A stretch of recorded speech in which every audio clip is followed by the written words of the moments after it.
This is the speech organized by Gatumba Refugee Survivors Foundation. Press release. 22nd commemoration of the 2004 Gatumba Genocide against the Banyamulenge, 13th August 2026. Theme: Remember, seek justice and condemn genocide ideology in the DRC. The Gatumba Refugee Survivors Foundation Solomon marks the 22nd anniversary of the Gatumba Genocide.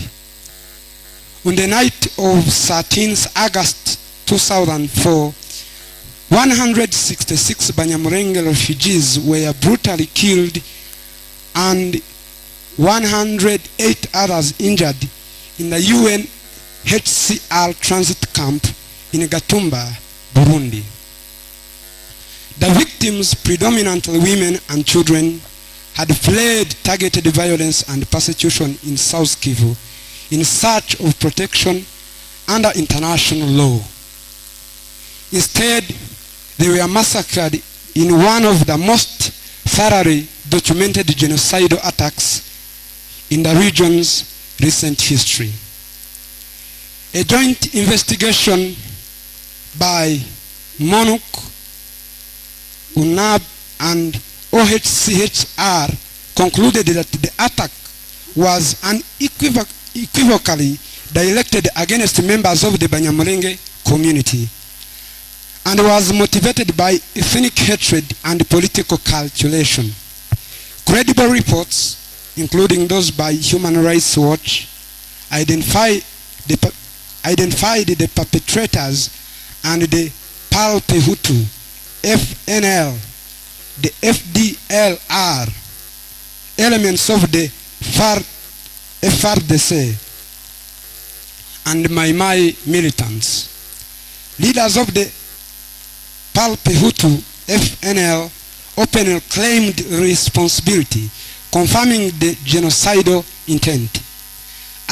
Attackers shouted slogans such as "Exterminate all Tutsi in the region," revealing the continuity of the same ideology that fueled the 1994 genocide against the Tutsi in Rwanda.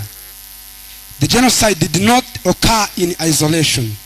It followed earlier waves of systematic killings of the Tutsi by Banyamulenge civilians between 1996 and 1999 in Kinshasa, Lubumbashi, Bura, Bibogovogo, and other locations across Democratic Republic of Congo.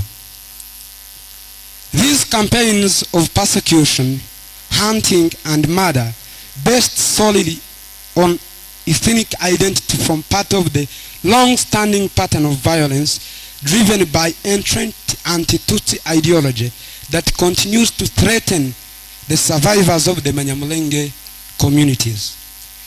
20 years later, the genocidal ideology remains deeply rooted in the parts of the Democratic Republic of Congo and the wider region.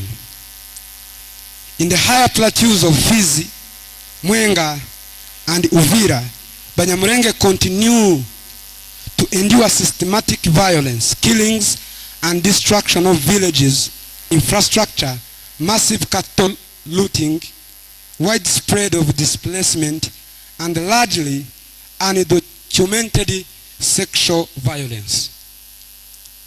These ongoing atrocities demonstrate the persistence and dangerous nature of an ideology that targets Banyamulenge and other Tutsi identifying communities.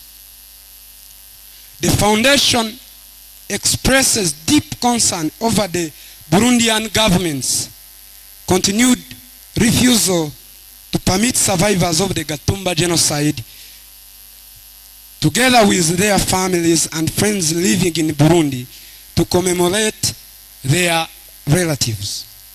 This denial of the rights to mourn and remember violates the basic human dignity, reinforces marginalization, and obstructs both healing and justice. It is unacceptable that survivors are denied authorization and protection by Burundian authorities to visit the memorial site in Gatumba, the very place where the genocide occurred and where the remains of the victims still live.